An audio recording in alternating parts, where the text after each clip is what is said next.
ఓం నమః శివాయ. ఓం నమో నారాయణాయ. నరదృష్టి నివారణ కాల భైరవాయ నమో నమః. ప్రణో దేవి సరస్వతి వాజేభిర్వాజినీవతి ధీనామవిత్రియవతు మహాసరస్వత్యై నమః. హరి ఓం. మా ఛానల్కి స్వాగతం. చూస్తున్న వీక్షకులకు ప్రేక్షకులకు ప్రియ కాల భైరవ భగవద్బంధులకి స్వాగతం పలుకుతూ మమ్మల్ని ఎంతగానో ఆదరిస్తూ ఉండబడినటువంటి ప్రియ సోదర సోదరీమణులకు, జ్యోతిష్ అభిమానులకు, హిందూ ధర్మ సంరక్షకులందరికీ కూడా మాఘమాస శుద్ధ పంచమి వసంత పంచమి మహాసరస్వతి అమ్మవారికి ఆశీస్సులు, శుభాకాంక్షలు. 1-2-2025 నుండి 28-2-2025 వరకు పుట్టినటువంటి వారందరికీ కూడా ముందస్తుగా జన్మదిన శుభాకాంక్షలు. గతంలో వివాహం చేసుకున్న వారికి వివాహ వార్షికోత్సవ శుభాకాంక్షలు. ద్వాదశ రాశుల్లో గ్రహ గమనాన్ని ఒకసారి వీక్షింపచేద్దాం. వృషభ రాశిలో దేవగురు బృహస్పతి, మిథున రాశిలో కుజ భగవానుడు, కన్య రాశిలో కేతు సంచార స్థితి, మకర రాశిలో రవి బుధ సంచార స్థితి, కుంభరాశిలో శని భగవానుడు సంచార స్థితి, మీనరాశిలో శుక్రుడు మరియు రాహు సంచార స్థితితో ద్వాదశ రాశుల్లో గ్రహ గమనాలు ఈ విధంగా ఉన్నాయి. కన్యరాశి వారికి మాఘమాస శుద్ధాష్టమి, అక్షయ కాలభైరవాష్టమి సందర్భంగా ఎలాంటి విధిని పాటించాలో ఈ వీడియోలో సవివరంగా సంపూర్ణంగా తెలుసుకుందాం. కన్యరాశిలో ఏ నక్షత్రాలు వస్తాయనగా ఉత్తరా నక్షత్రంలోని 2, 3, 4 పాదాలు, హస్తా నక్షత్రంలోని 4 పాదాలు, చిత్తా నక్షత్రంలోని 1, 2 పాదములు కలిపితే కన్యరాశి. చాలామందికి పుట్టినటువంటి కాల సమయంలో డేటా బర్తులు లేనటువంటి కారణం వలన పేరు యొక్క మొదటి అక్షరాన్ని అనుసరిస్తూ ఆ రాశిని తెలుసుకొని ప్రయత్నం చేద్దాం. యో, పా, పీ, పు, ష, అణ, ఠ, పే, పో అక్షరాల వారందరూ కన్యరాశి జాతకులే. కన్యరాశి యొక్క అధిపతి బుద్ధ భగవానుడు. ఈ రాశిలోనే కేతు సంచార స్థితి ఉంటున్న కాల సమయంలో ఏడాది తర్వాత రవి భగవానుడు బుధుడితో కలిపి మకర రాశిలో సంతాన స్థానంలో సంచారం చేయడం వలన నూతనంగా వివాహమైనటువంటి దంపతులకు పుత్ర పుత్రిక సంతాన యోగము, పిల్లల యొక్క చదువులు, పిల్లలకు అభివృద్ధి, పిల్లల్ని విదేశాలకి పంపించాలి, లేదా తల్లిదండ్రుల దగ్గరికి పిల్లలు వెళ్ళాలి, విదేశాల్లో ఎక్స్పోర్ట్స్ అండ్ ఇంపోర్ట్స్ బిజినెస్ చేయాలి, షేర్ల వ్యాపారం చేయాలి అనుకుంటున్న వారందరికీ కూడా కొద్దిపాటి ముందస్తు జాగ్రత్తలు అవసరం, ట్రైనింగ్ అవసరం అని చెప్పి మనకు జ్యోతిర్విజ్ఞానం తెలియజేస్తుంది. 6వ స్థానంలో శని భగవానుడు స్వక్షేత్రకంగా ఉండడం వలన దయచేసి అప్పులు ఇవ్వద్దు, అప్పులు తెచ్చుకోవద్దు. గృహాలు, వాహనాలు, భవనాలు క్రయ విక్రయాలు చేసేటప్పుడు, నిర్మాణం చేసేటప్పుడు తెలిస్తేనే చేయండి. లేకపోతే నిపుణుల సలహాలు తీసుకున్నట్లయితే మీ యొక్క ధనం, సమయం వృధా కాకుండా ఉండే పరిస్థితి చాలా అధికంగా ఉంటుంది. భాగ్యస్థానంలో దేవగురు బృహస్పతి సంచారం చేయడం వలన వివాహమైన దంపతులు భార్యకు భర్త, భర్తకు భార్య బహుమతులు ఇచ్చిపుచ్చుకునే వ్యవహారంలో అన్యూన్యమైన గృహస్థాశ్ర జీవితం కలుపుతూ ఆధ్యాత్మికమైన యాత్రలు, విహారయాత్రలు చేస్తూ మంచి కుటుంబంలో ఎనలేనటువంటి ఆయురారోగ్యాలు కన్యరాశి వారి సొంతం కాబోతాయి.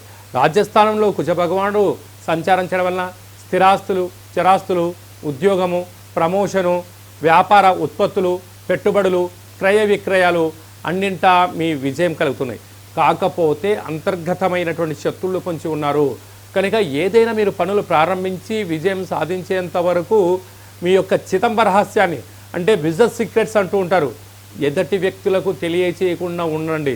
లేకపోతే కన్యరాశి వారికి శత్రువులు ఎక్కడో ఉండరు, నీ చుట్టూ ఉంటూ, నీ ఇంట్లోనే ఉంటూ, నీతోనే తిరుగుతూ, నీ యొక్క అంతర్గతమైనటువంటి బ్యాంకు లావాదేవీల విషయాలను అనేక మందికి చేరవేస్తూ వారి అవసరాల కోసం మిమ్మల్ని బలి చేయడానికి సిద్ధంగా ఉన్నారు సుమా అని చెప్పి గుర్తుపెట్టుకోగలగాలి.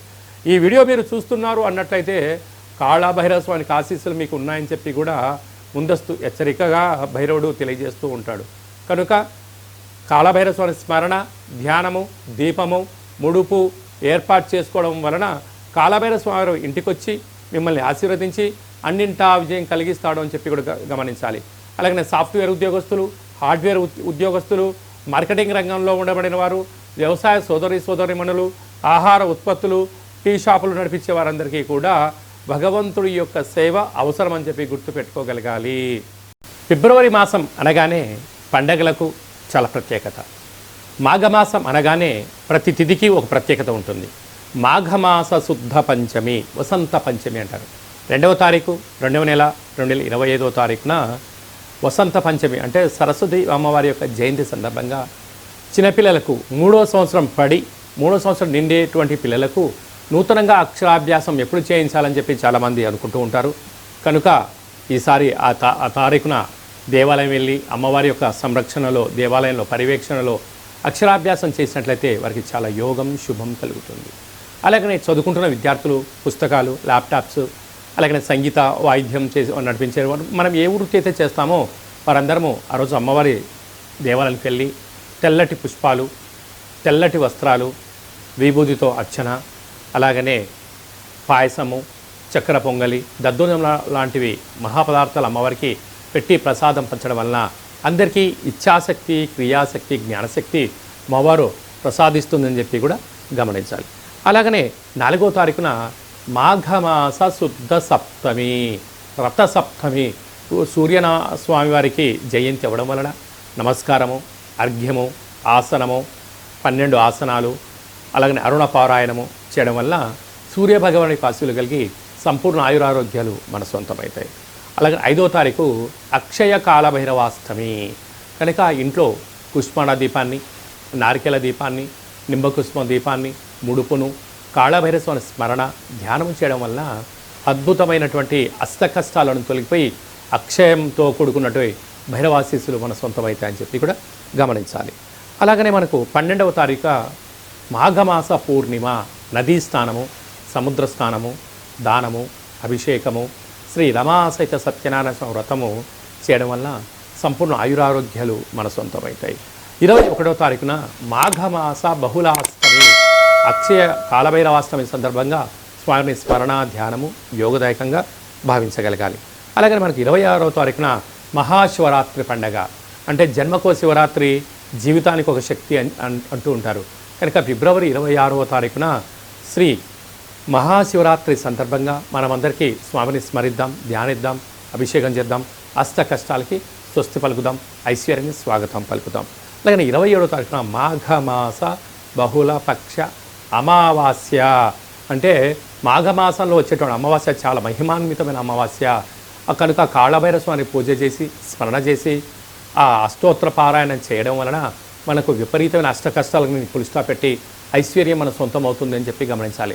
అలా కుదరలేదు అనుకుంటున్న వారందరికీ, శివుడికి రుద్రాభిషేకం చేయించుకోవాలి అనుకుంటున్న వారందరికీ కూడా ఈ కింది నెంబరు సంప్రదించినట్లయితే మీకు కాళభైరవ స్వామి పూజ, సరస్వతి మాత పూజ, సూర్య నమస్కారాలు, హోమ కార్యక్రమాలు చేయించి మీకు వీడియో కాల్ ద్వారా చూపించడం జరుగుతుందని చెప్పి కూడా గమనించగలగాలి. అలాగనే ఈ యొక్క పాత్ర కంచు పాత్ర అంటారు. అంటే ఈ యొక్క పాత్ర ద్వారా ఇంట్లో మనము ఉదయం సాయంత్రం పూజ చేసిన తదనంతరము ఇలా ఒకసారి శబ్దం చేసినట్లయితే ఓంకార శబ్దం రావడం జరుగుతూ ఉంటుంది.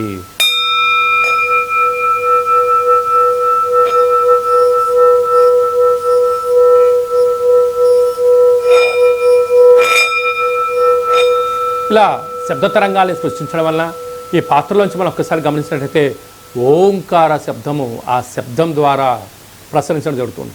ఇంట్లో ఉండబడిన జ్యేష్ఠాదేవి బయటికి వెళ్ళడం, బయట ఉండబడిన లక్ష్మీదేవి గళ్ళు గళ్ళు అంటూ ఇంట్లోకి రావడం, మానవుని శరీరంలో ఉండబడినటువంటి షట్చక్రాలు అంటే మనకు మూలాధార, స్వధిష్టాన, మణిపూర్వక, విశుద్ధ, అనహత అనే ఆజ్ఞ అనే చక్రాలు వికసించి మనం ఏదైతే అనుకుంటామో వాటిని విజయం సాధింపజేసే శక్తి ఈ అక్షయపాతకు ఉందని చెప్పి గమనించాలి. మరొక్కసారి కూడా చూద్దాం.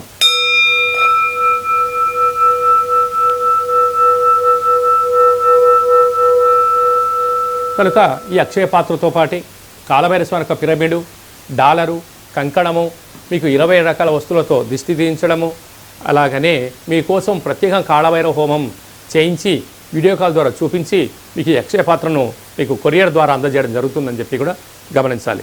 కనుక కలియుగ కాలంలో కాలాన్ని అనుకున్నది మనం విజయం సాధించగలగాలంటే కాళభైరవ స్వామి స్మరణ ధ్యానము ఉత్తమమైన మార్గంగా భావించగలగాలి.